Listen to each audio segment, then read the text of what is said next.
Alright mga kaborders, meron tayong bawang, luya, sili, pork cubes, paminta, suka, at syempre ang fresh Coco Mama fresh gata.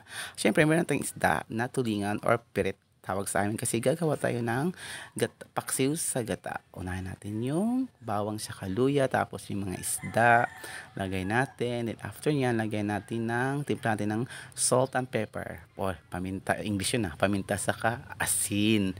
Siyempre, after ng paglagay ng asin, lagyan natin yung mga sili para depende sa inyong mga kaborders kung mahilig kayo sa maanghang. Ako mahilig talaga sa maanghang, kaya nilagyan ko ng sili para may kagat yung gataang paksiw sa gata. At syempre, lagyan din yung suka para hindi masyadong maasim.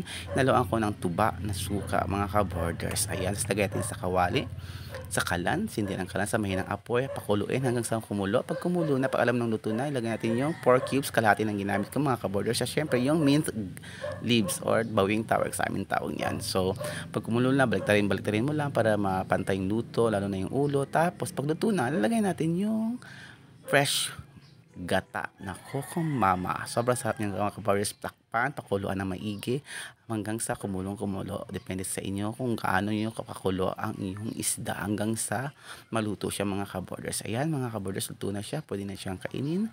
At ito ang aking paksiw sa gata. Bye! Thank you!